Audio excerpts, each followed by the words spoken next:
الإسلام ديني ومحمدا رسول الله ويقين. بسم الله الرحمن الرحيم. Nah, udah lanjut ya. Berikan saya kesempatan ya, 3 menit ya tadi ya. Haleluya, Yesus Kristus. Ada yang udah mulai goyah ini. Sesudah penahanan dan penghukuman ia terambil. Ketika tadi pada waktu Yesus ditahan itu, dia mengatakan, bukankah aku setiap hari ada di rumah ibadat? Mereka sebenarnya takut sama dia, takut malaikat. Bahkan dia berkata, bukankah aku sanggup menurunkan berlaksana malaikat? Tapi apa kata Tuhan? Aku tidak mau, aku mau. Jadi arti kata menutup mulutnya tadi itu adalah tidak melawan. Tidak artinya tidak akan salib, bukan berarti tidak membuka mulutnya dulu, tutup mulut sampai api sampai disalib, bukan. Inilah terjemahan anak-anak kecil yang masih baru baca kotak-katik Alkitab, loncat sana loncat sini, tetapi mengaku-ngaku paham Alkitab. Jadi itu arti sesungguhnya. Jadi pada waktu Yesus ditahan itu bukan dia, jangan tahan saya, enggak, dia enggak kayak gitu, dia aja kok, dia kayak sendiri tanya seperti itu. Jadi dia disalibkan, dia menutup mulutnya bukan berarti menutup mulut diam kayak gini, itu namanya orang bodoh. Siapakah yang memikirkannya? Nah, siapakah yang memikirkannya? Siapa yang memikirkannya pada waktu itu kan? Itu kan tanda tanya. Sungguh ia terputus dari negeri orang hidup, dan karena pemberontakan umatku ia kena tulah. Haleluya, Yesus ampuni kami. Oke, baik. Pertanyaan di sini, oke ya. Masih ngomong ya? Oh ya, silakan. Sorry, silakan terusin. Saya kira sudah. Ya. Jelas-jelas saya masih ngomong, jangan diputuskan, Bang. Jangan gue imannya, Bang ya. Kuatkan iman kalian. Semoga Anda semakin yakin bahwa Muhammad adalah Nabi Rasulullah. Nah, ya. Sungguh ia terputus dari negeri orang hidup. Artinya, dia akan mati. Sesungguhnya ia terputus dari negeri orang hidup. Dan karena pemberontakan umatku, ia kena tulah ya Tuhan Yesus Kristus. Haleluya, amin. Udah, lanjut. Oke, baik. Pertanyaan di sini, bro, lo jawab dulu. Berapa hari Yesus ditahan? Nggak pakai lama itu, 1 hari itu langsung. 1 hari dia ditahan. Dia ditahan sebentar, 1 hari. Dengarin dulu, jawab singkat aja. Saya cuma konfirmasi aja. Kapan dikena tulah, Bang Hendi? Ya, terakhir itu nanti. Dengerin dulu, kamu kan udah. Dia ditahan di mana itu, di sel atau di ruang terbuka ditahannya? Penahanan yang dimaksud di sini ketika dia langsung diambil itu, langsung ditahan, maksudnya langsung diambil, dibawa, digiring ke penghukuman. Oke, baik. Dia ditahan di tempat umum, digiring dan dibawa ke salib.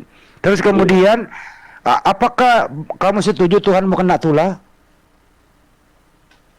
Karena di situ kan dikatakan iya kena tulah. Berarti Tuhan mau kena tulah, setuju? Iya, setuju. Oke, baik. Udah, stop, udah. Artinya Tuhanmu ditahan, diseret, ditahan ke salib, kemudian Tuhanmu kena tulah. Oke? Baik. Silakan Bang Nyoba, Tuhan kena tulah. Monggo. Dia nggak paham apa itu tulah. Tulah itu wabah penyakit, virus, bakteri. Itu yang dimaksud dengan tulah. Kamu belajar, ya. Jadi sekali lagi saya katakan, yang dimaksud di dalam kitabnya orang Yahudi terkait dengan kurban ini itu adalah hewan yang dikurbankan oleh mereka. Sesudah penahanan, penghukuman ia diambil. Dan tentang nasibnya, siapakah yang memikirkannya? Artinya tidak ada yang memikirkan nasibnya orang ini, makhluk ini, ketika kemudian dia sudah dibunuh, sudah dihukum. Apakah begitu yang terjadi kepada Yesus? Tidak. Yusuf Arimatea, Nikodemus, Maria Magdalena, murid-muridnya yang lain. Begitu gurunya meninggal, mereka sibuk kemudian menghadap ke Pilatus untuk menurunkan jenazah Yesus. Kena enggak? Sesudah penahanan dan penghukuman, ia terambil, dan tentang nasibnya siapakah yang memikirkannya? Maria pada hari Minggu subuh gelap itu datang ke kuburannya membawa rempah-rempah. untuk meminyaki Yesus. Kena enggak dengan data ini? Sungguh ia terputus dari negeri orang-orang hidup, dan karena pemberontakan umatku ia kena tulah. Hayo. Yesus katanya hidup di dalam perut bumi katanya. Yesus hidup, dia pergi memberitakan Injil ke dunia orang mati, ke alam barzah. Hayo. Berarti dia tidak terputus. Dia tetap hidup dia. Terus dia kena tulah. Sejak kapan Yesus kena tulah? Yang kena tulah itu adalah hewan korban. Binatang-binatang yang dikorbankan itu kena tulah. Itu baru cucok. Jadi kamu jangan asal-asalan. Jangan kamu menipu dengan mengambil kitabnya orang Yahudi untuk mendudukkan ajaran Dewa Molok. Jangan. Mau sampai sekuat apapun Anda untuk kemudian mengambil kitabnya orang Yahudi mencocokkan ajaran paganisme yang mempersembahkan manusia untuk dewa, itu tidak akan cocok. Semua dari data nomor 1 sampai data nomor 8, satu pun tidak ada yang cocok untuk Yesus. Semua saya bantah dengan data. Paham? Maria subuh-subuh datang mengambil ke kuburan Yesus. Berarti dikatakan nasibnya siapa yang memikirkannya? Oh, ternyata semua orang memikirkan dia. Hayo. Jadi Anda keliru. Ya, segeralah bertobat kalau masih bisa. Silakan Bang Handi. Oke, terima kasih. Di sini jelas di sini ya, saya coba memperkuat.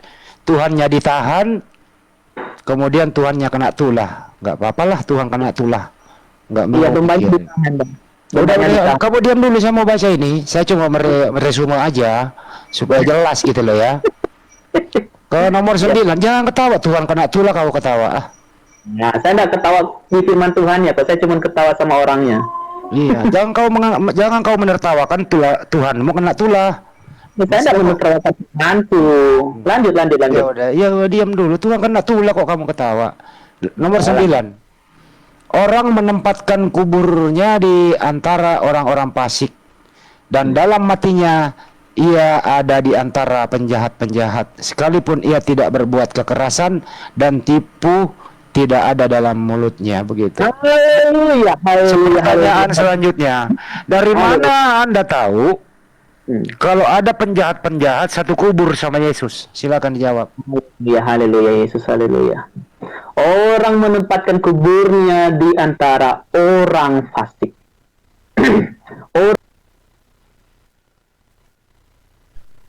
Kenapa? Karena pada waktu Yesus setelah